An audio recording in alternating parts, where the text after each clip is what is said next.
From the world of politics to the world of business, this is Balance of Power.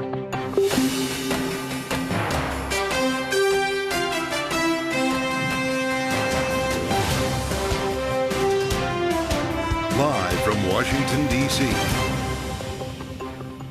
From Bloomberg's Washington, D.C. studios to our TV and radio audiences worldwide, welcome to Balance of Power. I'm Kaylee Lyons.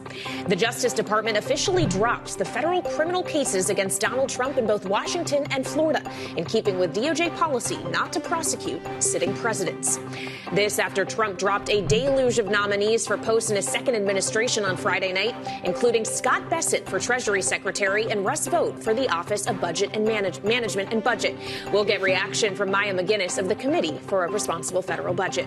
Plus, I'll be joined this hour by former U.S. Defense Secretary William Cohen as Israel and Hezbollah are reportedly closing in on a ceasefire agreement in Lebanon. Thanks for joining us on this Monday evening. We begin with our top story, the DOJ dropping the pursuit of criminal prosecutions against President-elect Trump. Special counsel Jack Smith filing the paperwork this morning to end the 2020 election subversion case in Washington and the classified documents case in Florida. Judge Tanya Chutkan here in D.C. granting the dismissal of her case this afternoon.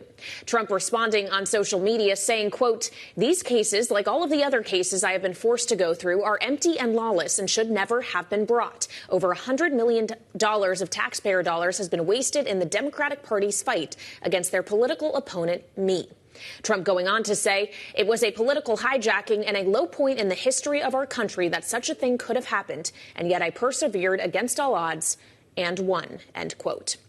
For more, I'm joined now by Bloomberg's Mario Parker and Bloomberg's Texas Bureau Chief Julie Fine. Thank you both for being here. Mario, to begin with you, obviously, this was the first time in history we had seen a former president indicted on federal charges. And it seems like almost just as quickly and just as historically, it all goes away because the American people voted for him.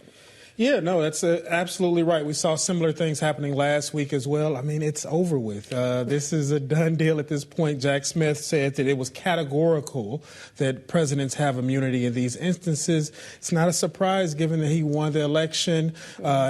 Just practically, he would be 81 years old when he leaves office. It would have been about, 4, 5, 6 years since this all had transpired as well. So even from a practical standpoint, aside from just the immunity in office, it just doesn't seem feasible. Yeah, and of course, in the New York case in which he was convicted, that sentencing has been postponed indefinitely. But he was a convicted felon, became one in New York, Julie, and ultimately he still was able to win the Electoral College and the popular vote. He effectively used all of these indictments and ultimately his conviction as a way to benefit his campaign. Absolutely. They were always big fundraisers, too. As you remember, right after that happened, the fundraising email would go out and the former president, now soon to be president again, raising a lot of money off of them. But Mario, you hit it right there on the head. It's over. He's going to be president. There's clearly presidential immunity in these cases, according to Jack Smith. And so that's why this has happened. Well, and as he is going to be president, he is quickly getting his second administration formed with a number of names dropped on Friday evening, prolonging the work week for a lot of Washington journalists last week, Mario, but including, of course, the one we all were waiting for, Scott Bessent for Treasury Secretary. The market welcoming this with fairly open arms today, it seemed. And that's really what Trump was trying to achieve, right? No, absolutely. One of the things that I think that we saw is as much as Trump wants to be a disruptor in Washington, one of the things, if you remember from his first term in office, he often used the Wall Street and the markets as a barometer for success. He did not want to have headlines where he picked someone and then the markets crashed. Scott Bessent is viewed in the markets as having been quite sober, professorial as well.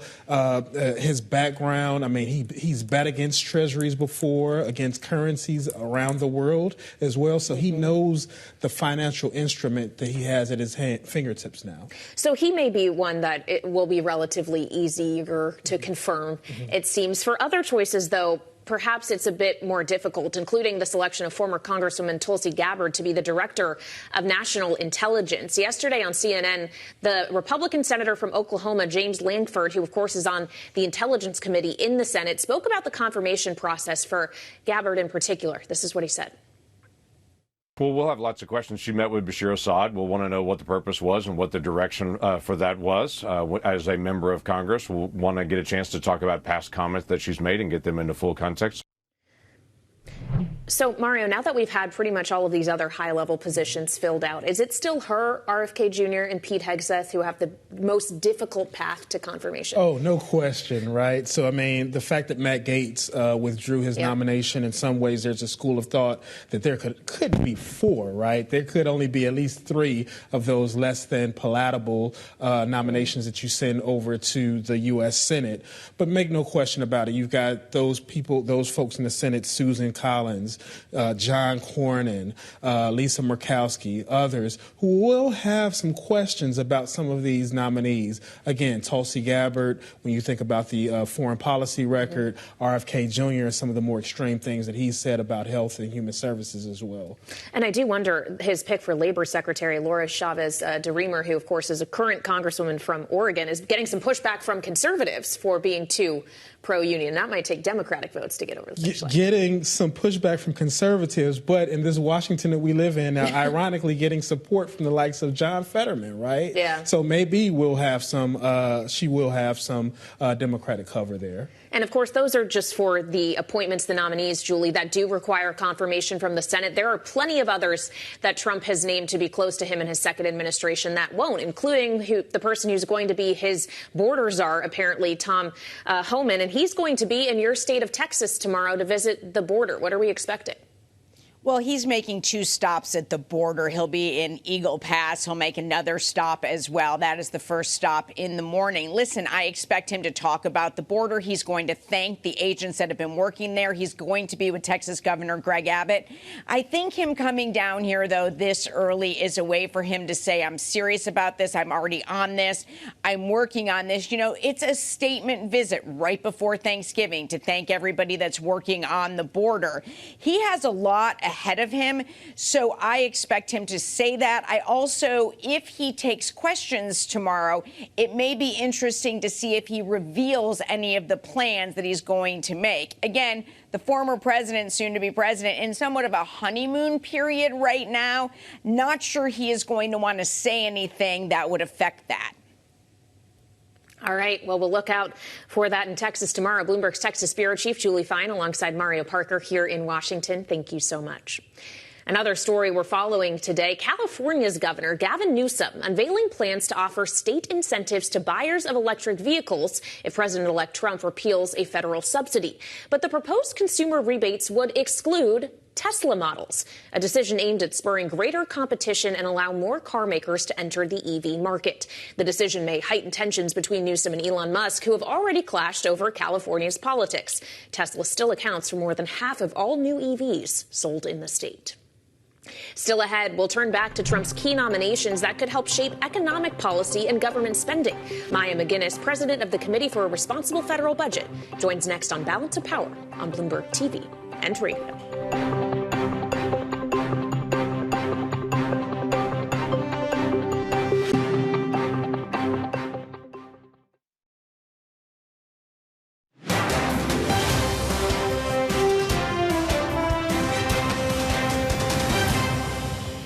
But I do want to, again, make sure that on day one, come the next 119th Congress, that we're giving President Trump the best success plan. And all of that is going to have to, kind of come colliding in with the end of year priorities for the Farm Bill. We're already talking about what the tax bill for next year is going to look like. So we just want to make sure that we're doing this right. We need to have a robust tax bill that is focused on economic growth, that does, work to reduce the deficit. Under the Tax Cuts and Jobs Act, we've seen record revenue. So we do have a spending problem here in Washington that we need to get under control. Republican members of Congress Ashley Hinson of Iowa and Mike Lawler of New York here on Balance of Power last week, talking about what a new tax bill might look like in the 119th Congress and the funding battles they still have to sort out in the 118th. Joining me now for more here on Bloomberg TV and Radio is Maya MacGuineas. She is president of the Committee for a Responsible Federal Budget. Maya, if we could just first begin with the work that has to be done before the year is out. It seems that we're either going to end up with an omnibus package or or a continuing resolution and kick the can down the road once again? Are either of those things fiscally responsible? Well, it depends what they include in them, whether they're fiscally responsible or not. But both of them are 100% a reflection of the fact that our budget process is beyond broken. We should have passed a budget. We're well into the fiscal year, and we should have passed a budget last spring, let alone by the end of the year and the end of September. So no, the fact that we're even considering the two of these is just a sign that we don't budget the right way at all, and we're not dealing with these big issues. And there's still a very large risk, no matter which they choose, a CR and omnibus, that they are going to fill it with additional debt-financed policies. And that's where a big risk is for the end of this year. Well, so then as we look ahead to next year and what's going to happen with the budget and debt, obviously we've gotten a ton of names dropped from Donald Trump in the last few days, including Russell Vought reprising his role as OMB director. And I wonder what that makes you think, Maya, about the way the budget process is going to play out in 2025 and beyond. Yeah, so Vought has been there before. We've seen where his priorities are. He's looking very closely at some of the roles that the executive agency can have. But what we did see when he was the director of OMB before is that it was a period, not even counting COVID, but when spending grew very, very significantly. One of the things to remember about the last Trump administration was that there was obviously an emphasis on large tax cuts where they passed the TCJA, that added to the debt. But right after that, there were huge spending increases to about the tune of $2 trillion. And so one of the things we've seen is that there hasn't been a big emphasis on cutting spending. In fact, under President Trump before, spending went up significantly. The big question mark is whether they will focus more on spending cuts this time around, because clearly the spending is on an unsustainable path, as is the national debt. Well, and presumably the Secretary of the Treasury is going to have a role in this as well, Maya. He has tapped Scott Bessent, who has talked a lot about this kind of 3-3-3 policy strategy. Two of those threes relating to the deficit in some way or another, as we consider the fact that he wants to see 3% GDP growth, yes, which he thinks tax cuts will inspire. But he also wants to cut the budget deficit as a percentage of GDP to 3%. Can he get both a permanent 2017 tax cut package and a lower debt to GDP? Can he have both of those things? He can get certainly a higher level of growth and lower deficit. That 3-3-3 plan, it sounds great. It's very, very tough to get to those numbers. But just moving out direction would be huge amounts of progress. The real question here is whether they are going to insist that the tax cuts are offset.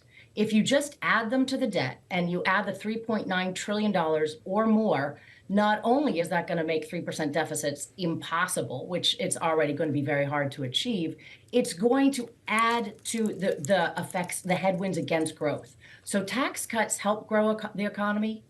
Higher levels of debt harm economic growth. So the best way to grow the economy is, if you want to cut taxes, to make sure it's not adding to the debt, it's not debt finance, but it's offset either through base broadening or spending cuts. The future Secretary of the Treasury has talked about this and written about this. He is somebody who does care about fiscal responsibility an awful lot.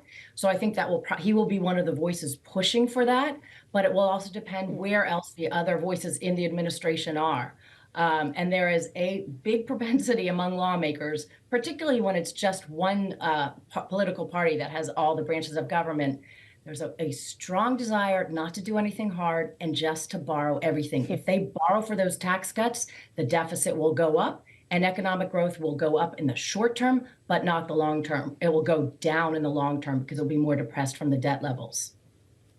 Well, what they would tell you, Maya, is it's not just that they borrow. They're also going to offset the lost revenue through higher tariffs. But there's a question about the economic impact of that as well. Obviously, in the earlier edition of Balance of Power, I spoke with Seth Harris. The likeliest consequence of the tariffs will be much higher prices for Americans, for consumers, not merely with respect to imported products, but also domestic products. The prices will go up because American producers won't have to keep their prices low. And also, I think a lot of people are going to lose their jobs. So, Maya, feel free to weigh in on that economic impact, but then also, to what extent tariffs, even for that, would be able to offset the lost revenue for the Treasury. Yeah, great point. I mean, I find tariffs really interesting because there's so many different effects they have. The economics of tariffs is not good. It slows economic growth. It does increase prices. We don't know if that will be a one-off or it will contribute to igniting inflation again, but we know it will push prices up. The fiscal effects, however, can be quite positive. Even though it has a negative effect on the economy, you're still likely to raise revenues. It depends how other countries respond, but you're likely to raise revenues. We estimate that you could raise between 2 and 3 trillion reasonably from tariffs. That would not offset all of the tax cuts, but it would offset a good deal of them. And then there's also the final consideration of what's the national security effect. They're not put in place just for economic reasons. They're for national security reasons. But tariffs would not be the most pro-growth way to raise revenue for sure, but they could take away some of the bite of adding to the national debt if you don't do anything to offset them. I can promise you one thing, there's going to be a huge fight on these tariffs, very different economic perspectives, even from within the cabinet as it's becoming appointed. Well, and the appointed members of the cabinet and the role that they will have in the typical structure of the U.S. government is one consideration here, Maya. The others are, of course, people who are going to have kind of adjacent roles, like, say, Elon Musk and Vivek Ramaswamy, who will be leading this Department of Government Efficiency. And weigh in, if you like, on the overlap between the DOJ work and the Committee for Responsible Federal Budgets work, how much they're going to be working on the same things you are. But you obviously have much more experience operating in Washington than either of those two do. And I wonder what realistically you think they'll be able to accomplish. Well, I'm actually going to say that the fact that they don't have experience working in Washington may be to their benefit. I mean, part of what we need to do clearly, there is a need for the mission that they have. We need to look at our federal government. We need to squeeze out efficiencies wherever we can find them, and there are plenty of places we can. We need to cut spending. We need to bring in technology in ways that will help make us more efficient in our agencies and our departments. We need to create systems where our computers from one agency to another can actually talk to each other. So in that way, I think it's terrific that they haven't been doing the same baseline scoring that I think about and other people think about all the time. On the other hand, there's another sort of related entity that I thought you were going to ask about, but it's Congress. And Congress is going to have to approve a lot of these savings. And when they look at things like unauthorized spending, and yes, there's $500 billion in unauthorized spending, but a lot of this comes from the fact that there's huge bipartisan commitment within Congress for those programs. And so it just goes through the budget process in a different way. It's not necessarily the low-hanging fruit.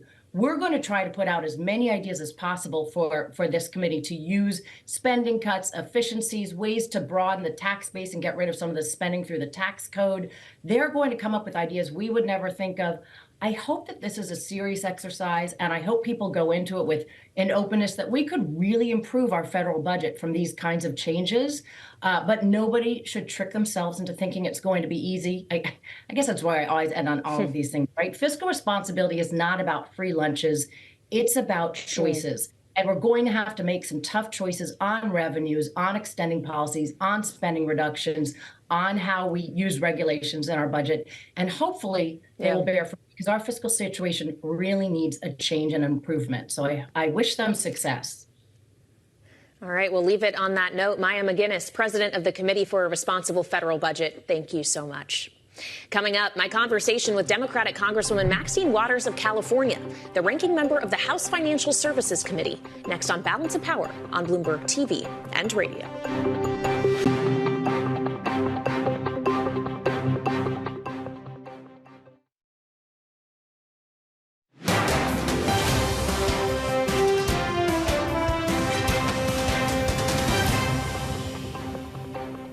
This is Balance of Power on Bloomberg TV and radio. Today on the early edition of the show, I spoke with Democratic Congresswoman Maxine Waters of California, who is ranking member of the House Financial Services Committee. I asked her who she would like to see as the next chair of the committee as Congressman Patrick McHenry leaves office. Here's her response. If I identify him right now to you for the public, this probably would lessen their opportunity of getting chosen. So, yes, I hope there could be someone that follows that description, but I can't tell you whom at this point. So just one of the candidates, am I understanding, you think you could work with on a bipartisan basis of the 3 or 4 that have been floated? Well, to tell you the truth, I could work with members from the opposite side of the aisle, pretty much in the way that I've worked with McHenry and others. But we've got to see who's willing to step up to the plate and do what is necessary to protect our investors, do what's necessary to hold on to the Consumer Financial Protection Bureau that's protecting our consumers. Any of those who can do that, I can certainly work with them.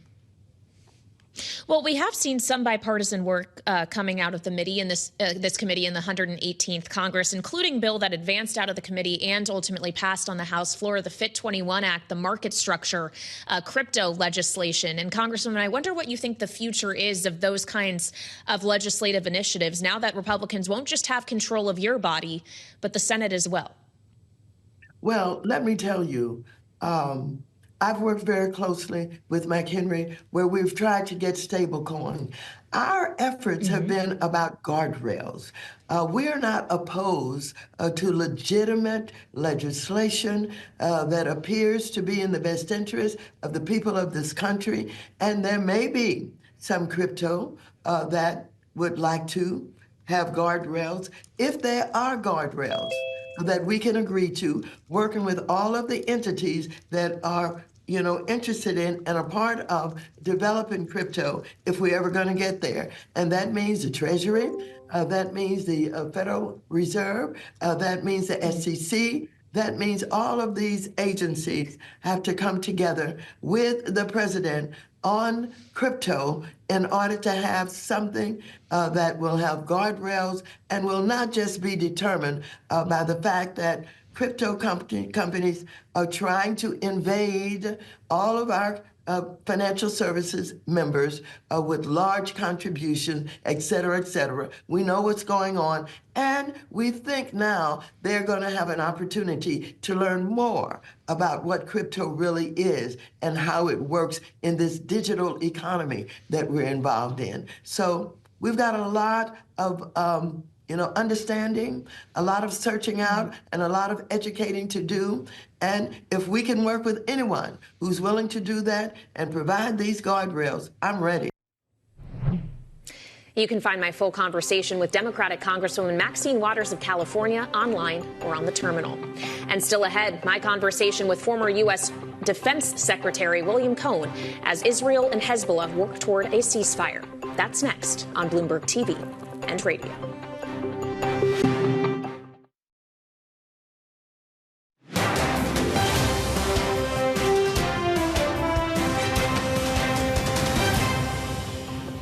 Not done yet.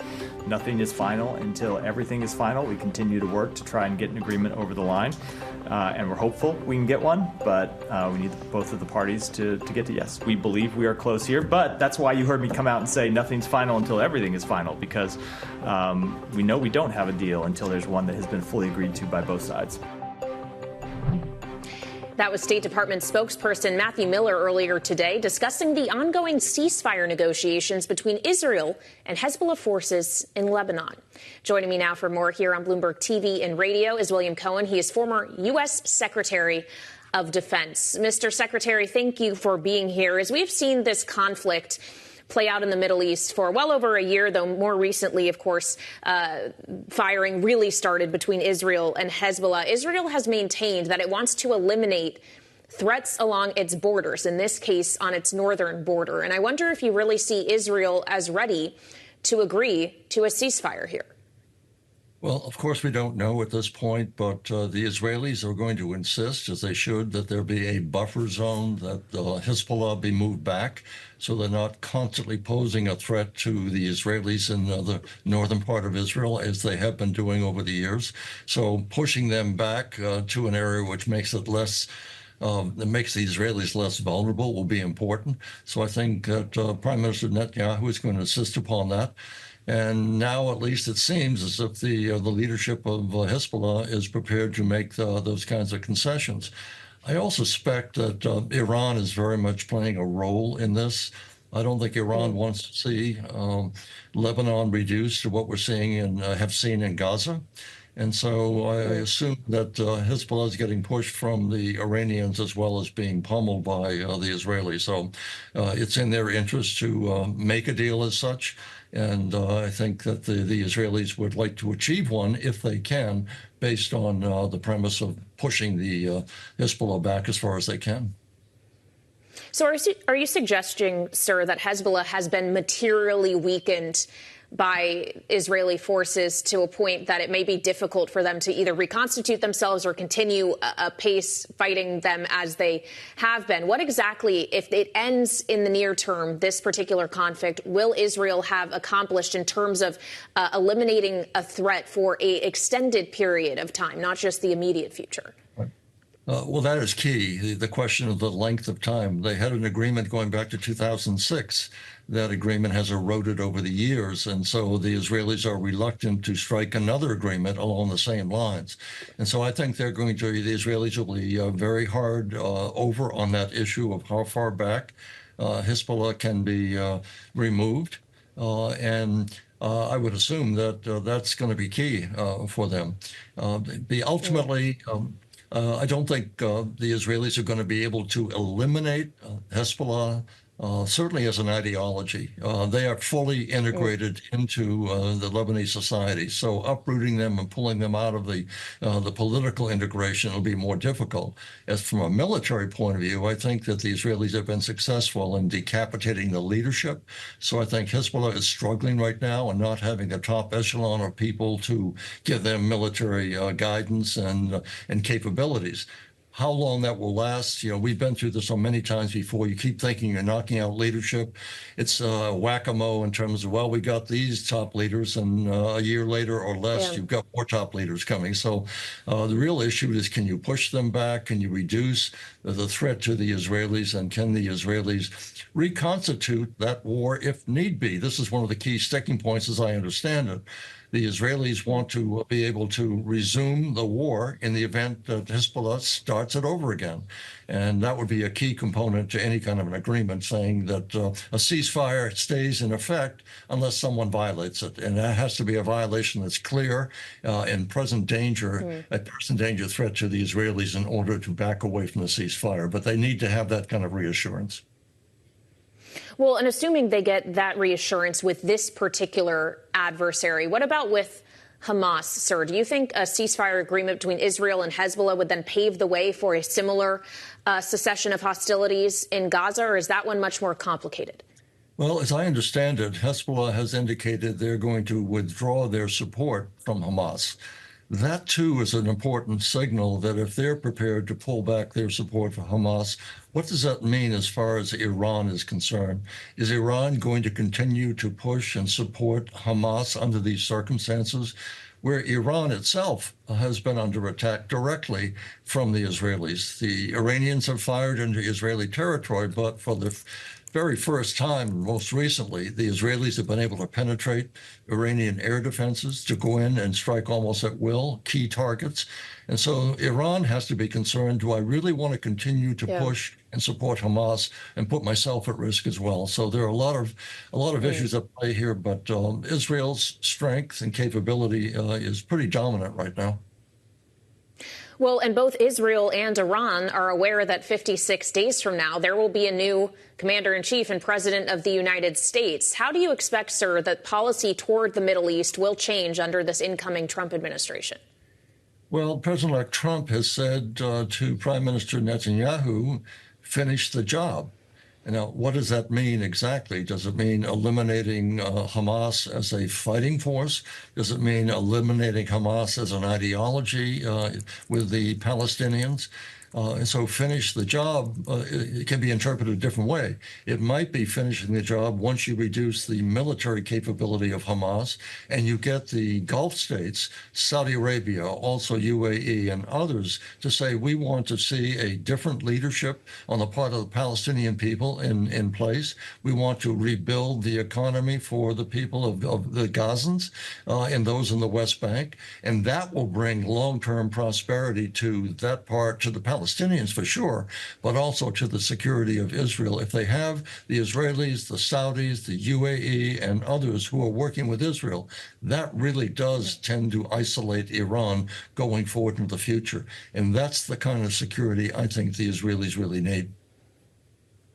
Well, and as we consider this incoming administration, he obviously has asked one person in particular to be part of it and lead the Department of Defense, the Defense Secretary designate Pete Hegseth. You are one of very few people who know what it is to lead the U.S. Defense Department, to know what is required to actually be able to serve in that role. Is he qualified for it? Well, we'll have to wait and see whether he receives the endorsement of the United States Senate.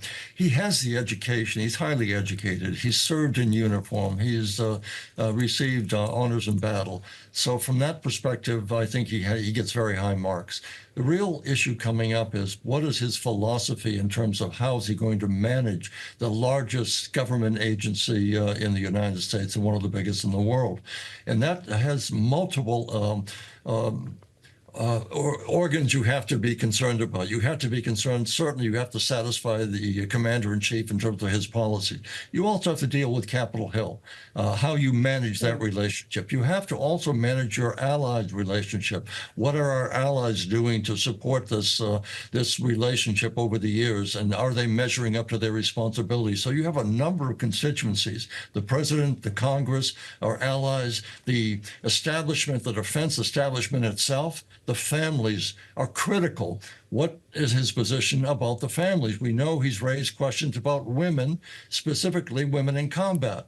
I can tell you they are integrated into our military in a way that we can't fight our wars without them. So how he defines women in combat will be key. Whether he is seeking to pull them out of, quote, combat roles, well, what does that mean? Does it mean pulling a trigger on the front lines of the battlefield, or managing a drone or high-performance aircraft or some of our finest ships that they're sailing? So all of these issues are going to come before the United States Senate, and those are the kinds of questions he'll need to address. And then if the Senate is satisfied, then certainly he'll be carrying on behalf of the President of the United States and the American people. Yeah, of course, might have to address allegations of sexual assault as well. We'll all see whether or not he can actually get through this confirmation process. Thank you so much, as always, for providing your expertise. Former U.S. Secretary of Defense William Cohen here on Balance of Power. And still ahead on the show, our signature political panel joins me to go through the long list of announcements Trump made this past Friday night. Treasury, labor, agriculture, and more. That's next on Bloomberg TV and radio.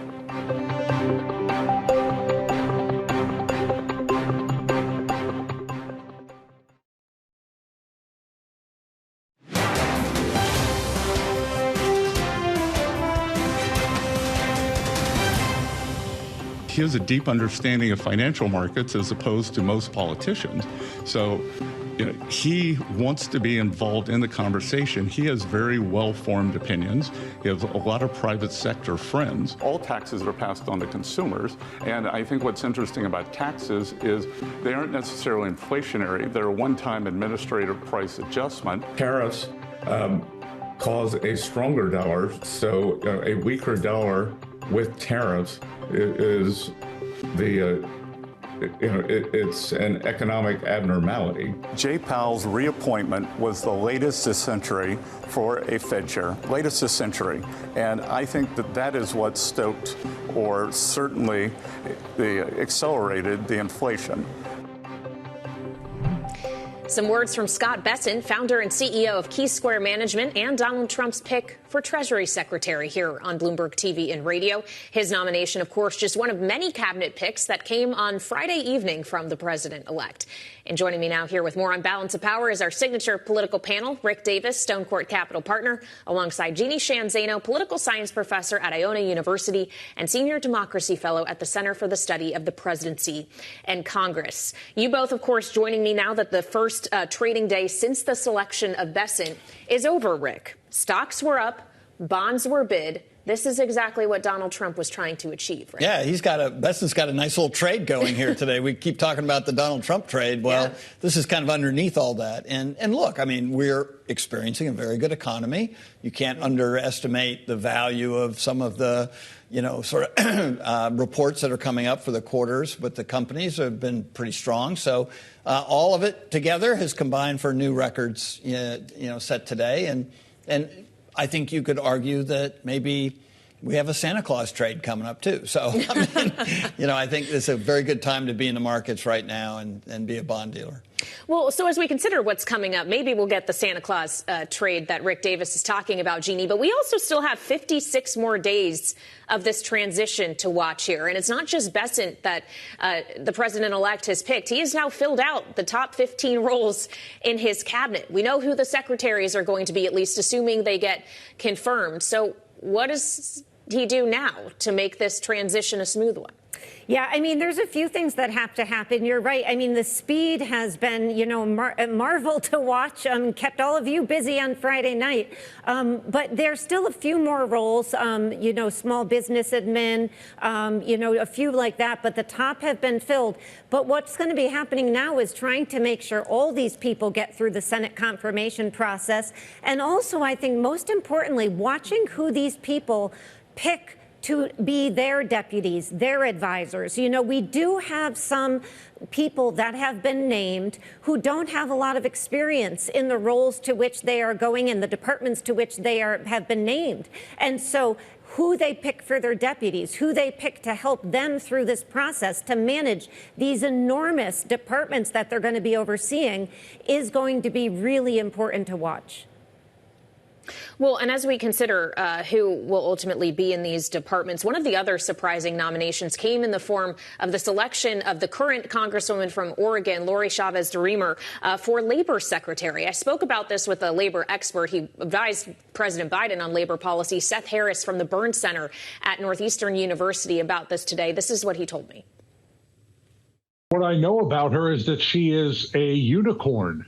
She is a genuine pro-union Republican, and we thought they had all gone extinct, but here we found one in nature, or President Trump found her in nature. These are positions taken by only a very, very, very small handful of Republicans in Congress, and that's why she is facing some pushback from elements of the business community and also from some Senate Republicans.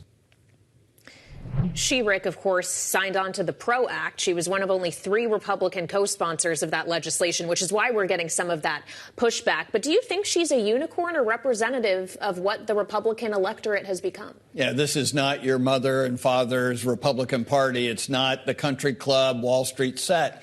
It's working class America. That's what fueled this election. That's what got Donald Trump elected in 2016 and got him even further down the road politically in 24. So it can't be underestimated that she is actually mainstream MAGA. And in that regard, will actually have the job in a Republican administration of welcoming in labor issues so that they can be aligned with where the movement is that they are in the grassroots America. Well, and that's not necessarily a bad thing for Democrats, right, Jeannie? I would imagine many of them like this pick. Yeah, absolutely. I thought this was one of the most fascinating picks that we heard about on Friday because, it really does, in some ways, it's emblematic of who Donald Trump is himself. He has changed this Republican Party. Rick said it's no longer the party of your dad's Republican Party. This is a party which we saw Sean O'Brien from the Teamsters go to the Republican National Committee and speak. While he didn't endorse Donald Trump, he was apparently pushing for her to get this nod. Donald Trump met with her and liked her and has made this appointment at this juncture. And she may well be the most pro-labor secretary ever appointed by a Republican president in the modern era. So when we talk about this party changing, she is emblematic of that. And I think we see that throughout some of the picks. Another one is RFK Jr. Love him or hate him, he is not a, traditional Republican pick. And yet he has been been picked to lead Health and Human Services. It's truly remarkable how Donald Trump is putting his stamp in a way he didn't during Trump 1.0 on this so far on this cabinet. Well, some of the first Trump administration is going to work its way into the second one, including the person who ran the OMB under the first Trump White House. Russ Vought is going to be reprising that role. Noteworthy, Rick, he was a big contributor to Project 2025, which Trump made great pains to distance himself from on the campaign trail. So what does it say that a lot of those Project 2025 authors are now finding themselves in this administration? Yeah, you knew that places like Heritage and AFPI were going to be the fuel behind a lot of the manpower coming into the Trump administration, and that's exactly what's been happening. And so the question that Jeannie was lamenting is who are the deputies going to be and who are going to fill out the rest of the ranks. These are the people who are going to do it. And I think Russ Vought, because he's been OMB director before in the first administration, spent a lot of time thinking through what they could have done, should have done, would have done if they'd had another shot at it, is going to be ready day one to exert a very Trump stamp on the economy vis-a-vis the federal budget. And working with Vivek Ramaswamy and Elon Musk through the DOJ program, you're going to have more energy in government reform than you've had since Ronald Reagan came to Washington. DOJ, something we'll continue to watch. Rick and Jeannie are going to stick with me because still ahead, the Justice Department drops criminal charges against President-elect Trump. We'll have the panel weigh in on Balance of Power on Bloomberg TV and radio.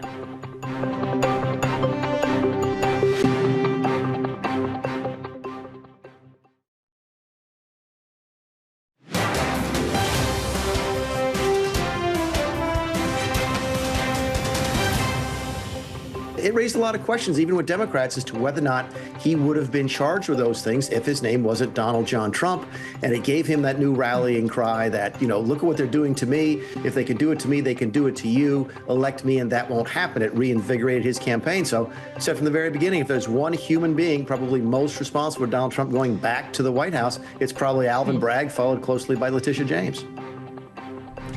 Mick Mulvaney, former acting White House chief of staff for the first Trump administration, today on the early edition of Balance of Power, responding to news the DOJ is dropping criminal charges against Donald Trump, including those related to 2020 election subversion.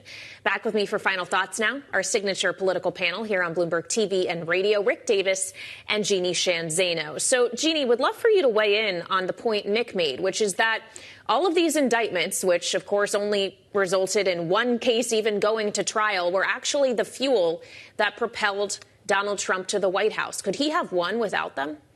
I don't think we know if he could have won, but they certainly were a fundraising bonanza. When he was first indicted, I wrote it was a mistake, and I continue to believe that Democrats have to beat him at the ballot box. They cannot try to beat him in court, and of course, that's what happened. So I never say this, Kayleigh, but I have to agree with Mick Mulvaney. Well, sometimes I say it, but in this case, I agree with him.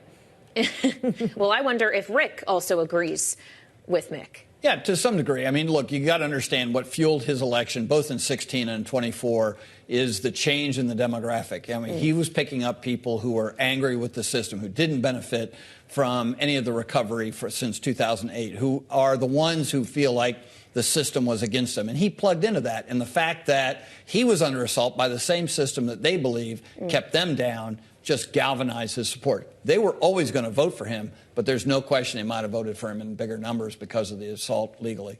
Well, and of course, he was a convicted felon already by the time the election rolled around, Jeannie, though he might not ever be sentenced in the case where you are up in New York.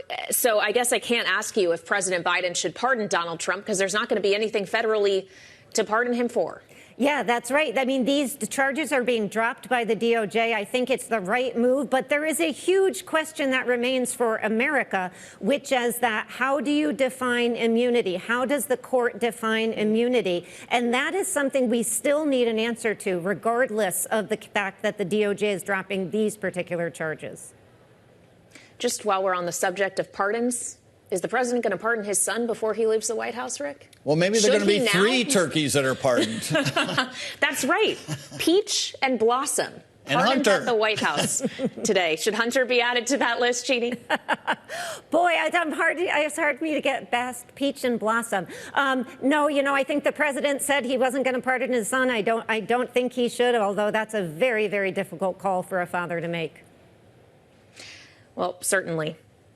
The turkeys at least got their pardons today. Rick Davis and Jeannie Sheehan Zaino, thank you so much for joining me, our signature political panel. And of course, for more on the turkey pardons and everything else coming out of Washington, check out the Washington Edition newsletter on the terminal and online. And I'll see you right back here tomorrow on Balance of Power on Bloomberg TV and radio.